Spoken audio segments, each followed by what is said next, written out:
Welcome to another Orange Grove 55 Q&A balls to the wall edition with my buddy George, the Disney family man. We're going to be answering your questions up next.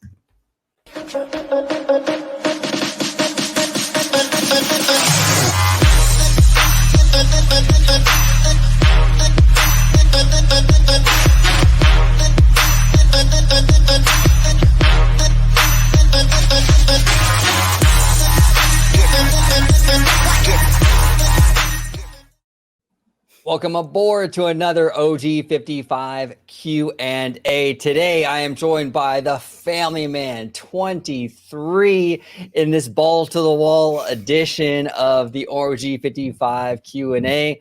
George, welcome back, brother. Thank you very much for having me. I love doing these Q&As because it allows us to kind of interact and, have some fun with our viewers and listeners. And, they get their questions heard on the air. So it's all good. But as you had mentioned, I am George, the Disney Family Man. You can follow me on my YouTube channel, Disney Family Man 23. If you want to interact with me, you could do so on Twitter at Disney George, as long as Elon Musk will allow me to. I'll be happy to oblige. And of course, you can find me here on OG 55 with Citrus Corner with all that sweet, juicy, but sometimes sticky Disney news and info. There we go. There we go. All right, let's dive right in without further ado. This is Q&A, so let's get the first question up. And first question is from the Girly Nerd. And the Girly Nerd is asking, what do you think the crowds will be like those days in December that every Magic Key is blocked? Think it will be more manageable, or will single day ticket holders simply take up the spots that the Magic Key holders would have occupied? I used to go on my birthday, December 28th, all the time as a kid, and the crowds were never that bad. But after annual passes became popular, it just became super crowded. The last time I tried was probably 20 years ago and was turned away at the gate at 10 a.m. because they'd reached full capacity. But will it be different this year? That's a great question, Girly Nerd, and thank you for submitting that. George, what are your overall thoughts on this? First off, I just have to say, I think now's the point of time where any day at Disney is always going to be crowded. Whether you go in during the holidays, in the summer months, the off season, I think there's not going to really be a day where it's not going to be crowded at some point.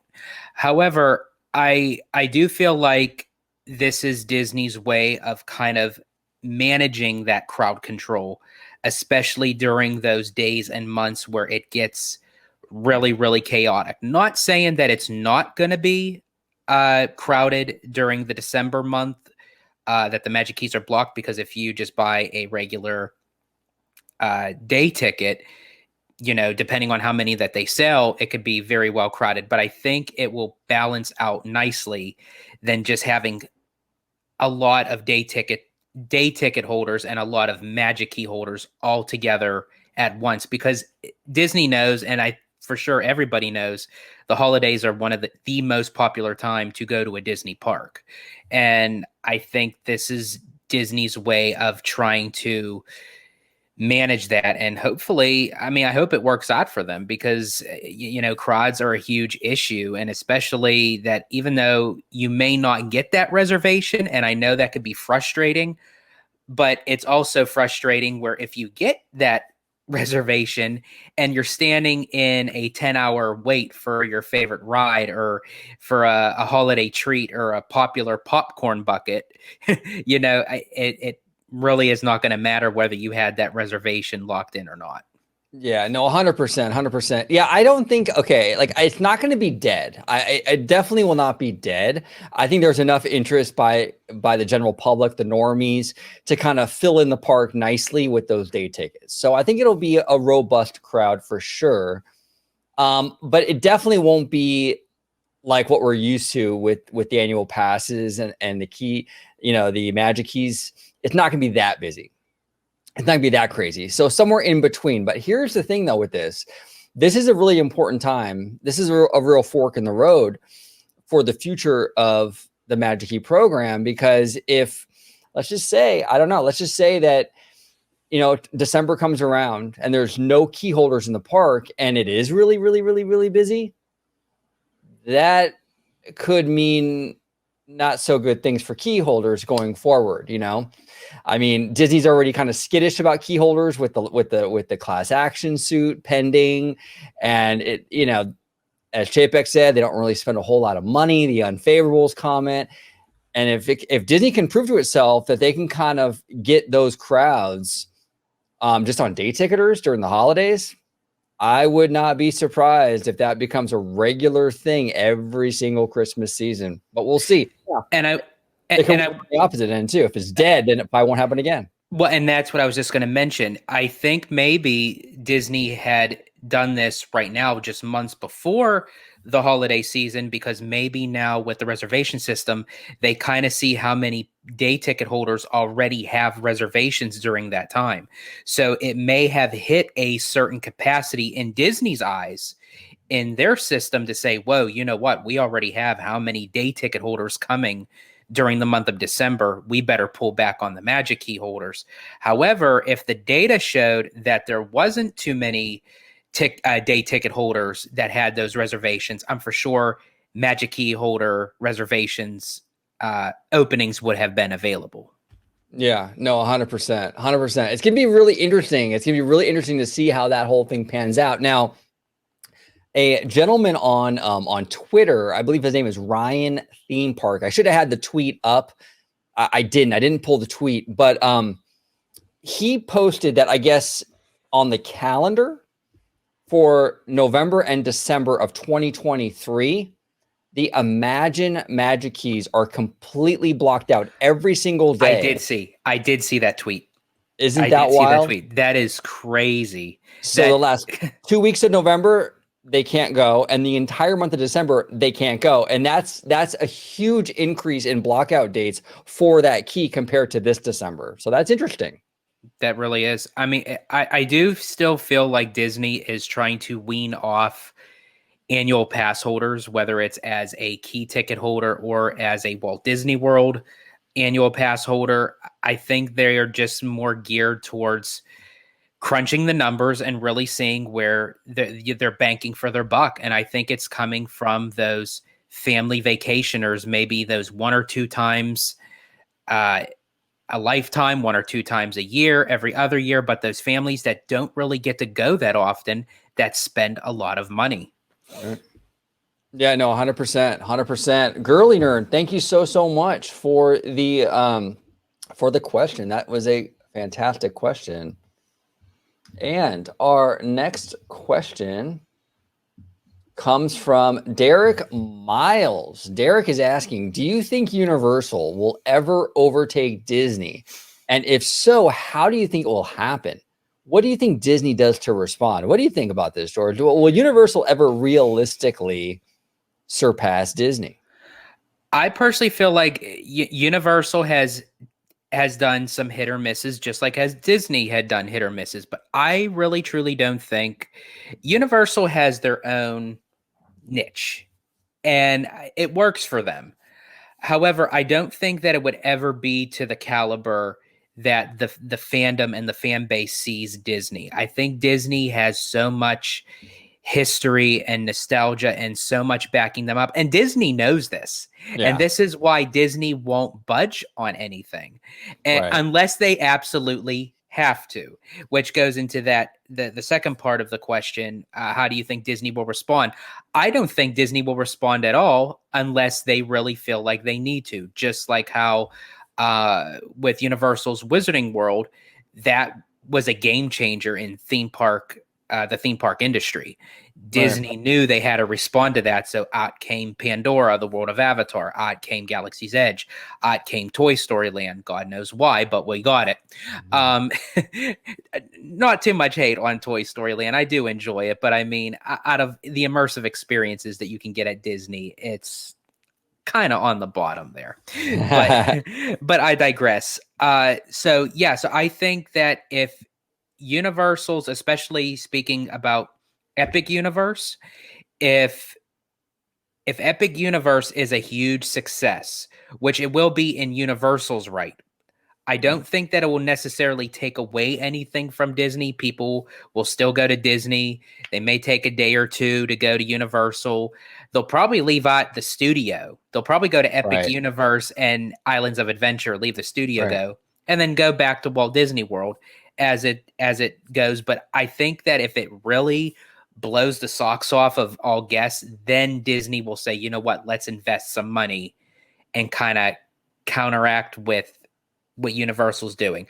But if Disney really doesn't have to, and people are still going, spending their money, buying food, buying merchandise, and Disney doesn't have to put out a dime for it, they're like, we'll just keep it as is. Right. No, 100%. 100%. Yeah, I agree with you. I don't really see Universal anytime soon, at least, surpassing Disney, overtaking Disney, because Universal has a real problem, a real demographic problem. And what I mean by that is that everything at Universal is geared towards like young, like 18 to 35 kind of, right? Mm-hmm.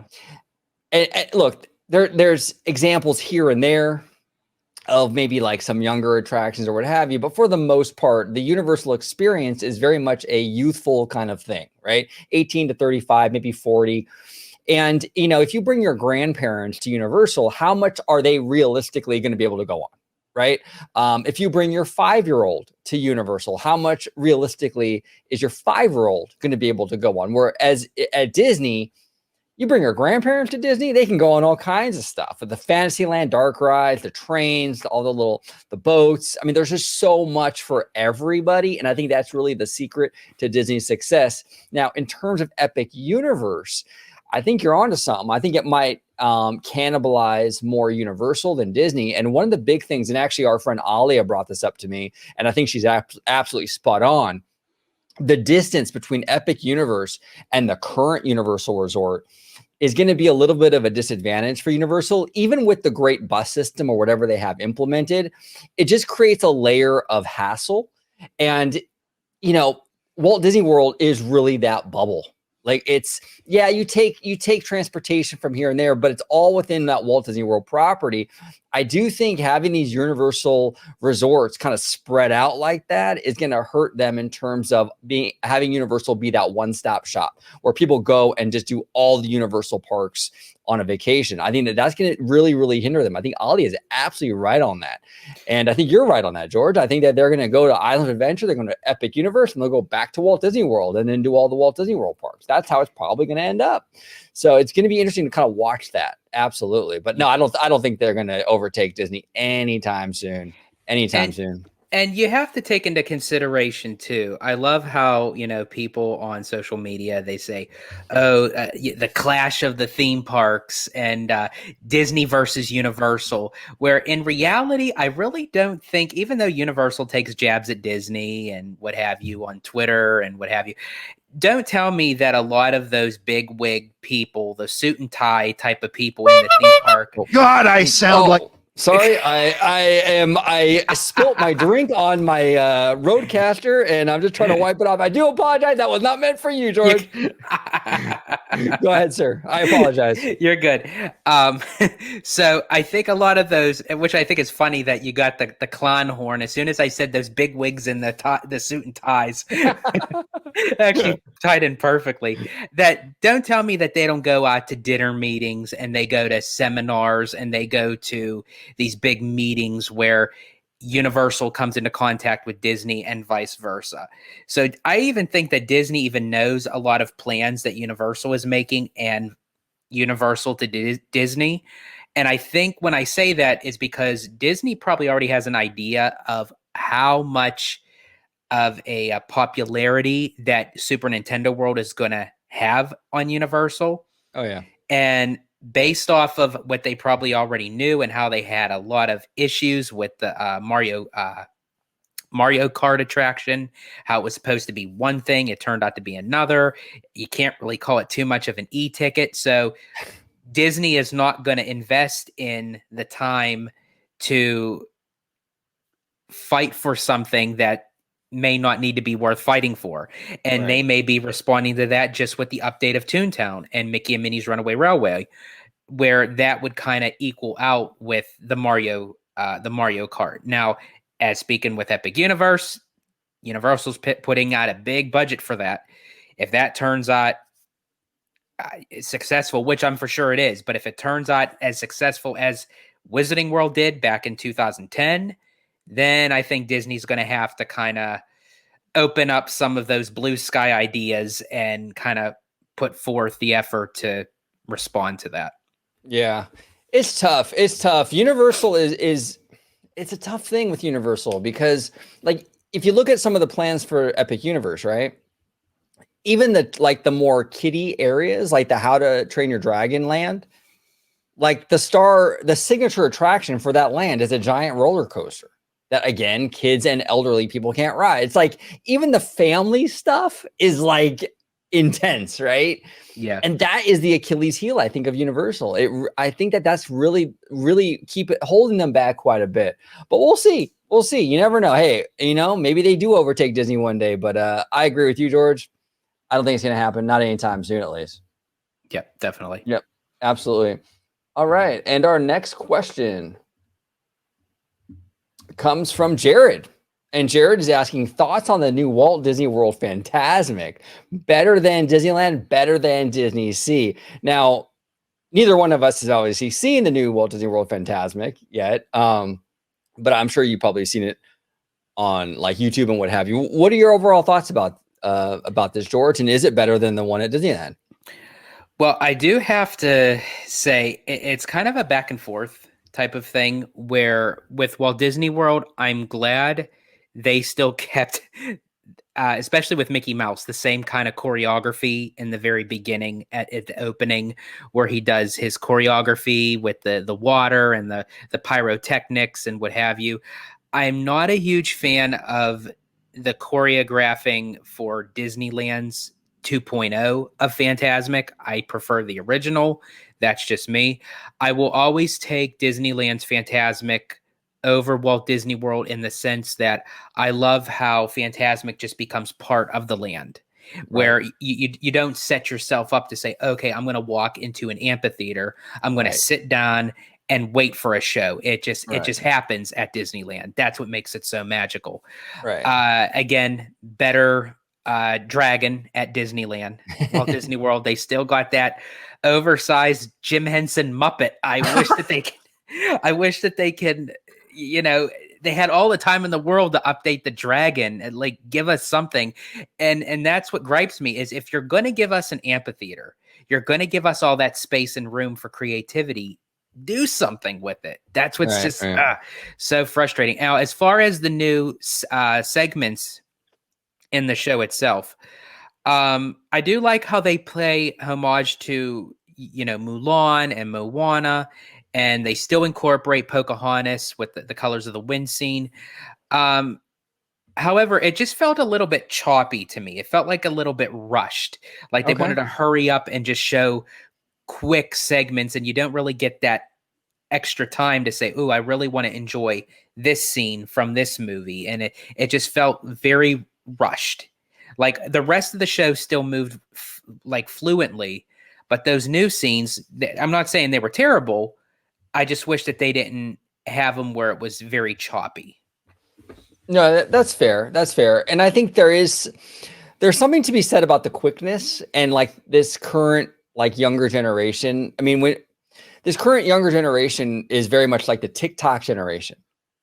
And I think that these companies, when they create movies, TV shows, or nighttime spectaculars, even, they have that in mind, right? And it's like this TikTok generation attention span where it's like everything's got to be fast. Got to next thing, right?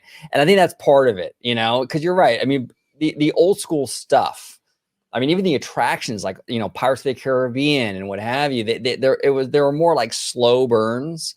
And it was like they eased you into these things. And nowadays it's just bop, bop, bop, bop, bop, bop, bop. So that's an interesting point that you bring up, George. And I would agree with you. Absolutely. I made this point as well many times. Disneyland's Fantasmic feels organic. And it feels organic because it kind of just erupts in the park that you walk around all day long. You know, Tom Sawyer's Island, the Rivers of America, New Orleans Square. So these areas of the park that you experience throughout the day become part of the show later on. The Columbia, the Mark Twain.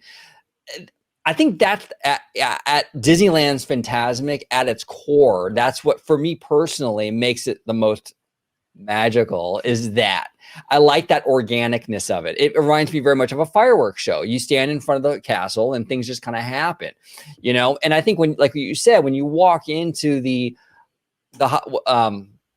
Hollywood Amphitheater, it feels like a show. Okay, we're sitting down in bleachers and now this is a show, a stage show they're going to perform for us, right?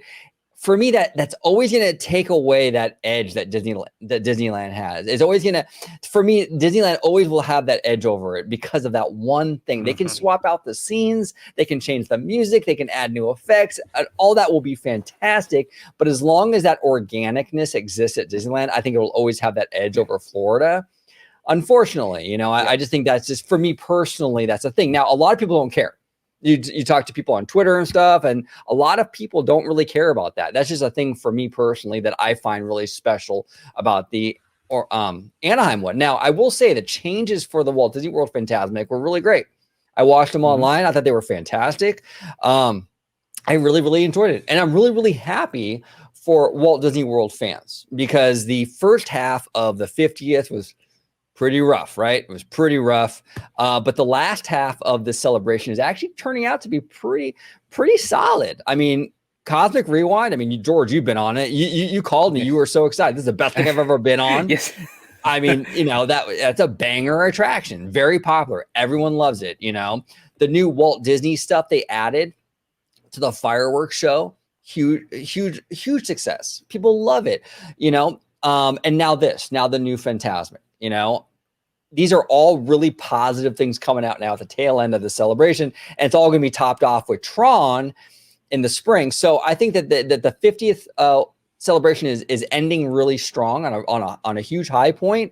Started off kind of rough, you know, gotta admit, started off kind of rough, but it's ending on a high note, and I think this is definitely a positive. I see a lot of positive energy around this show on social media and what have you, and yeah. I think it's a good upgrade, and I like the fact that they didn't, for Frozen, they didn't just go to let it go. They did. I'm so glad that they did the Into the Unknown, and they really focused on Frozen 2 than just that typical, oh, there's Elsa, you know, oh, we know what she's going to sing. She's going to sing Let It Go, you know. Right. Yeah, and it's, you know, and another thing is, I am so glad that as you had mentioned, Disney's coming strong off the 50 closer to the end. And I'm a firm believer of, it's not how you start, it's how you finish. And family show, George, family show. Yes. Giggity, giggity. Giggity, giggity. So I actually was going in a completely different direction than that. I appreciate it. But it also, as it brings to the tail end of the 50th, it also starts up for the 100th of the company. Right. So it's actually, the placement is set in perfect for, you know, for all this to come in strong, as you had mentioned, with incorporating Walt into the fireworks show, for Fantasmic actually getting a standing ovation at its time. Like that to me was speechless when the whole entire amphitheater literally stood to their feet and applauded. And that wasn't even planned. It just, everyone just went in unison, and it was breathtaking. Absolutely. And we're going to be able to experience that. Yes. I'm really, really excited. Because that's the beauty of these parks, right? Like, that's the cool thing about all these different resorts, is that they offer something different. Now, you might like one version better than the other, but the great thing about these Disney parks is, like, it's a different style, right? Like, when you come to California, when you ride Pirates, it's different than the Pirates that you ride in the Magic Kingdom, and there's, you know, these examples go on and on and on, and I think that makes things more interesting. I do.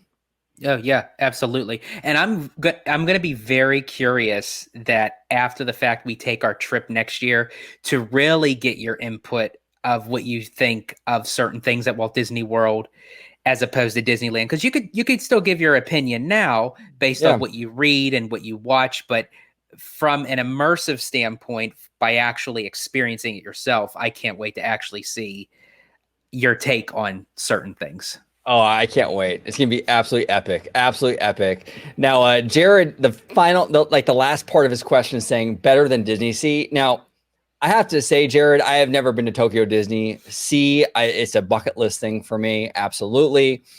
But I have seen their version of Fantasmic, which I think they stopped doing, if I'm not mistaken. I think that show closed out. I don't think they do that anymore over there. I could be wrong though. Right. But that version actually is not good at all. It's definitely the worst Fantasmic, which is really surprising coming from Tokyo, because Tokyo usually knocks home run after home run after home run out of the park.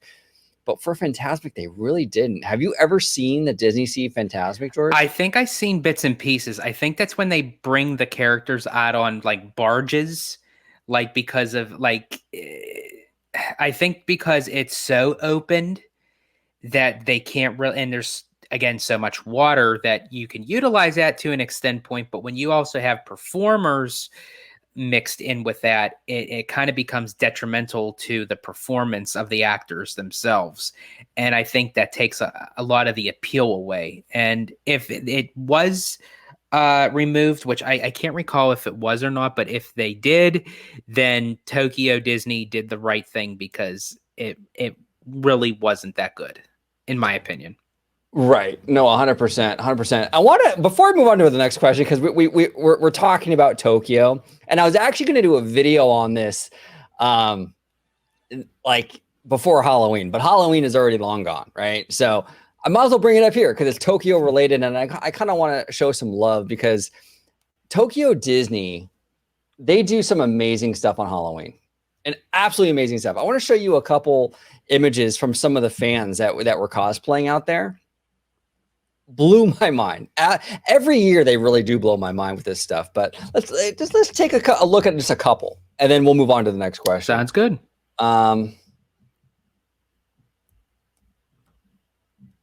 Okay, so behind her is the official Disney bell in the parks, right? And in the foreground, the young lady here is the cosplayer. Now, I don't know about you guys at home. The cosplayer, it looks way more legit. I mean, the outfit. I agree. The color, the color scheme of the outfit, the actual legit bell, it seems too bright, too vibrant. It doesn't look. I don't know. Yeah, it actually seems like it's vice versa. The one behind her should be the cosplayer. Right. No, 100%. That's how I feel. I was looking at this going, oh my God. And then she even has the contacts in and everything. I mean, this is like spot on. This is spot on. And this is what this is what I love about Japan. They're so passionate about Disney, and then they go all out with these costumes. This is incredible. They do. This is absolutely incredible. And then I got two more. I'll share, and then we'll move on. But this one is Belle eating a chili dog. Yes, this is fantastic. Absolutely, again, gorgeous costume. Look at the detail, right? And the collar and stuff. Absolutely beautiful with the wig and everything. Absolutely love it. Absolutely love it. And then we got one more.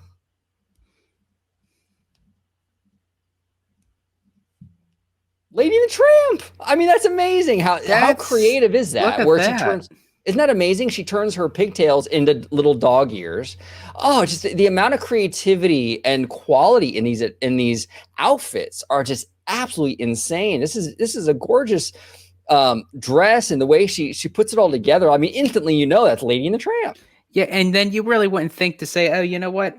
A lot of people dress up as the typical Disney princess or a Disney fairy or what have you. But who would ever thought, to do something this creative to dress up as Lady from Lady and the Tramp? That's impressive.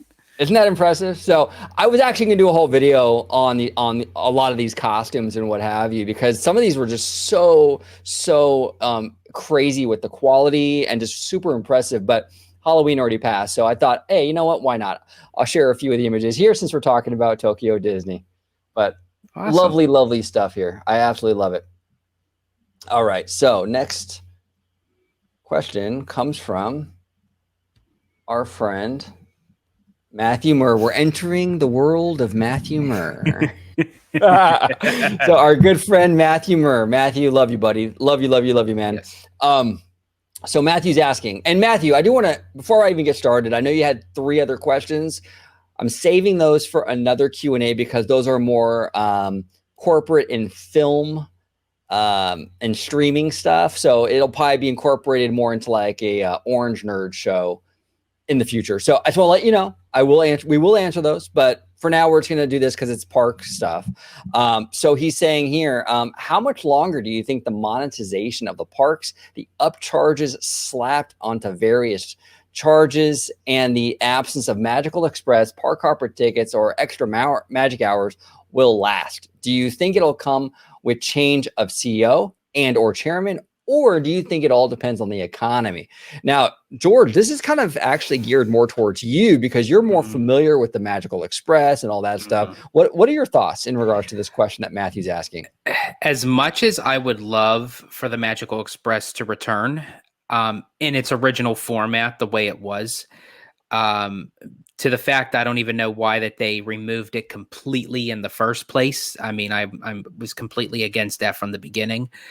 I really don't think that Magical Express will return in the entirety of what it was. If they do happen to bring something back, they'll attach a fee onto it. Nothing at Disney is ever going to be free anymore of what it was. You get the free perks with free transportation, free luggage pickup, free fast pass. Obviously that's never going to come back. Sometimes you get the free dining plan during certain parts of the season. I personally don't feel like the dining plan is ever going to return ever. And in a way, I don't really mind that, because at times you feel like Disney loses money, and honestly you as a guest lose money, because you can't really depict of how much you're going to eat at one point in time, but you're going to put out a premium price to say, okay, I'm going to anticipate eating this much for the deluxe dining plan, or I might eat this much for the basic dining plan, or I might just eat a whole bunch of quick service meals. No one can really tell. And as I said, Disney lost money, and the consumer lost money. And so I feel like the Magical Express, the extra magic hours, I really think those perks that we as Disney fans got, I think are completely, it's null and void.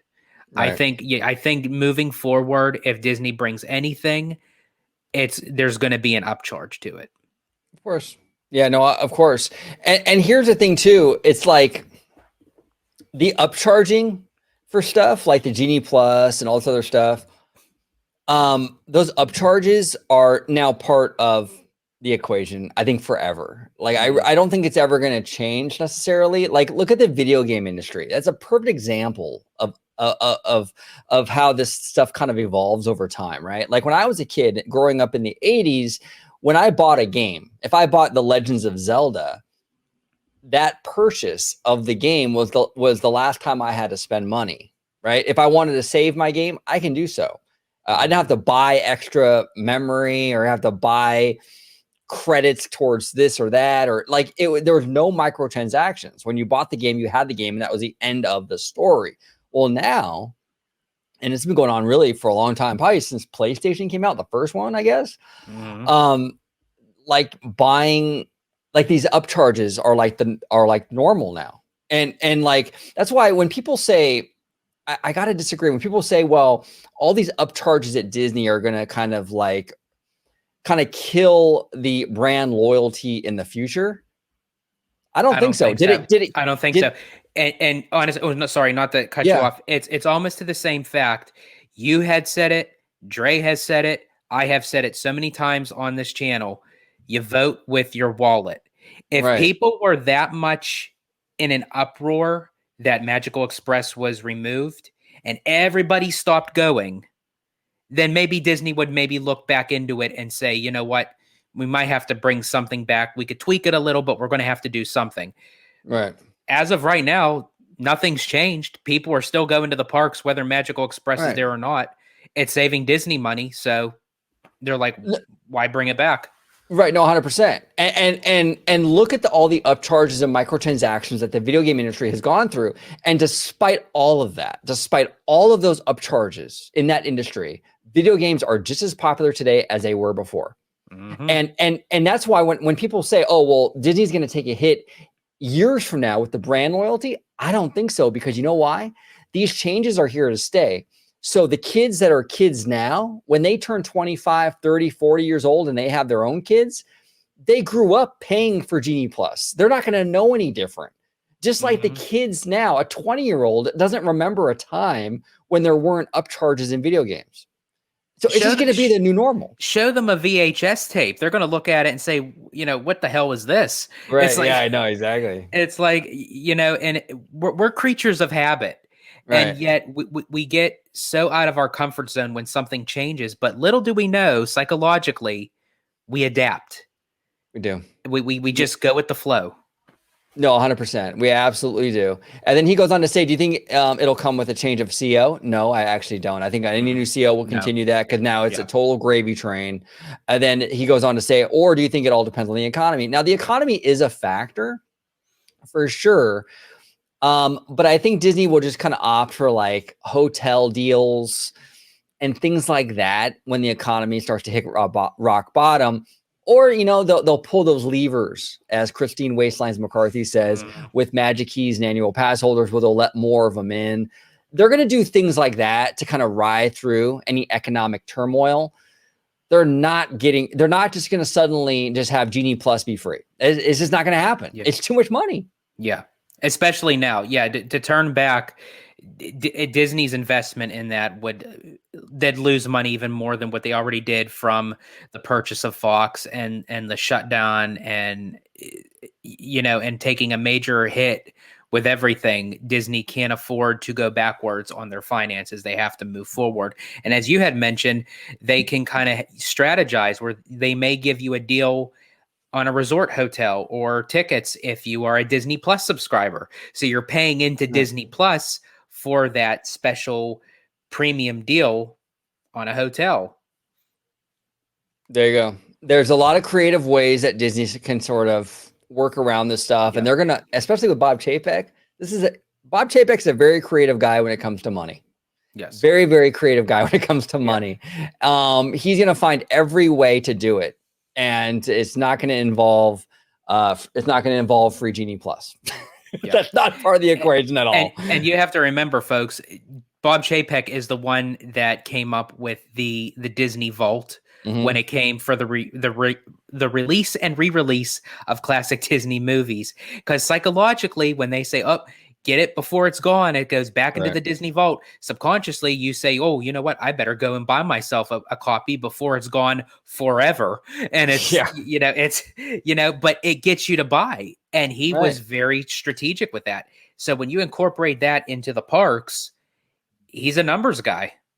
When it comes down to it, he knows how to finagle with numbers. And that's why, again, all three of us had mentioned on this channel before, I think if there's any CEO that needs to be in that chair right now, it's Chapek, because he's a numbers guy.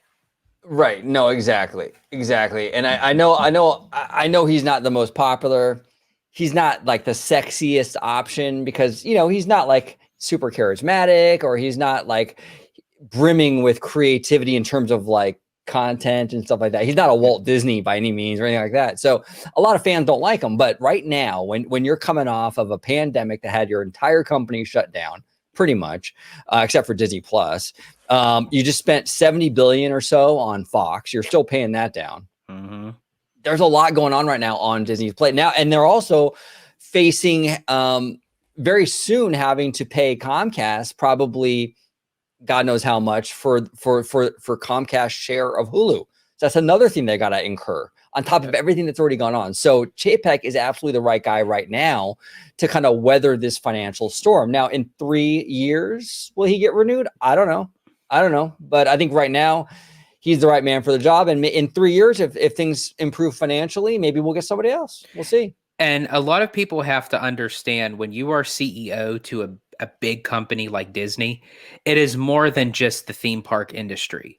You are Right. dealing with so much. That's why they have separate channels, so to speak, for people to handle certain parts of the company. That's why there is a parks chairman, for which I am still waiting to see what he is capable of doing. Because as of right now, all I see him doing is sitting, taking selfies, and polishing his lightsaber. That's really all Oh, I'm seeing. I'd family love, show. I'd love to see, I'd love to actually see him physically do something in the parks. No, You know, 100%. No, it's like I don't get it. I don't either. No, you're absolutely right. This whole Josh D'Amaro thing. And look, I gotta say, he looks like a really, I've never met him personally.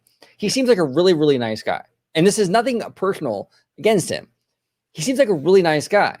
But the issue that I'm having with him is that I'm seeing a lot of socializing and, like you said, selfies and things like that. But if he's in the parks constantly, like it seems like he is, and he's talking to fans and he's interacting, that's fantastic. But if he's not going back into the office and using what he learned on the ground to implement change once he gets back into the office, then all this time in the parks and the selfies and the interacting with fans is just playtime for Josh. See, if it doesn't actually translate into anything tangible, what's the point? I'd rather him not do it then just stay in your office. If it's never going to translate into anything, just stay in your office. Yeah. He has to, I don't know. It's just not for me. I want substance over style. Yeah. I don't want someone who's just going to look pretty and kind of do the superficial thing. I want someone that's actually going to be there rolling up their sleeves and handling business. And I feel like the superficial thing is more his thing, unfortunately. Yeah. As a person, as I said, I have nothing, you know, nothing. I have no beef with him. He seems like a cool guy. I play Iran. It's for fun. But in all seriousness, as you're the chairman of the parks, if someone were to come up to me and ask me, what do you think of Josh D'Amaro as the parks chairman? How much has he contributed to since being chairman? I can honestly say I have no idea. I haven't seen anything come out of him yet that really benefited the parks. Right. No, I know. And then anything bad that happens, they just blame Chapek. And it's like, okay, I understand Chapek is a CEO, but D'Amaro is the head of the parks. And in terms of Anaheim, Ken Potrock is the Disneyland Resort president. These two men are closer to the situation when it comes to almost every decision the park people are mad about. And yet these two guys rarely get any of the blame. And I'm not like, just trying to shield Chapek from any criticism. I just want the accountability to go in the right direction. That's all I'm asking. I mean, it's just, and I don't think Chapek, he's not in charge of the park. He's not day to day with the parks anymore. He's got a lot going on with Hollywood, drama over there. He's got all kinds of stuff with streaming and film. Chapek has so much on his plate. He's not worried about the ops at Disneyland. That's your boy D'Amaro and your boy Ken Potrock. That's who is in charge of all that stuff. And fans are like, oh, okay. I don't get it. I don't either. I don't. If someone were to ask me, I'd like, I don't know. I'm lost for words. It's too funny. But George, I want to thank you, brother, for coming on, talking shop with us today, answering questions from our viewers. We'll again, we do Q&As all the time, and we will definitely do another one of these soon. But George, if you can let everybody at home know where they can find you on social media, my friend. Absolutely. You can find me on my YouTube channel, Disney Family Man 23. You can interact with me on Twitter at Disney George. And of course, you'll find me here on Orange Grove 55 with Citrus Corner with all that sweet, juicy, but sometimes sticky Disney news and info. There we go. So, and I'm OG 55. And I want to thank you all for watching. We had a great time today answering some questions. Comment down below. If you have a question for a future Q&A, comment down below. We'll take questions that way. If you go into the community tab, if you find any of the Q&A posts in the community tab, you can post your question in any of those. That's fine. So there's a lot of options, and we do these all the time. Every couple weeks or so, we do Q&A. So there's a very good chance that if you post a question, it'll get answered eventually in a Q&A. But and also, Unlike Mr. Josh D'Amaro, take off those moss ears, put on that lightsaber, and smash that subscribe button. Yeah, exactly. Thank you for that, George. Yes, smash that like button, smash that subscribe button. And we do appreciate all the support over the last 6 years here at OG55. We really have an amazing community. Matthew Murr, he's a friend of the channel. Theme Park Casual, just so many friends we've made over the years, and it's been fantastic. So just all of us here at OG55, thank you all for your support. Absolutely. And we'll be back for another video shortly. But in the meantime, have a wonderful day. Post those questions down below, and we'll see you next time. Take care, everybody.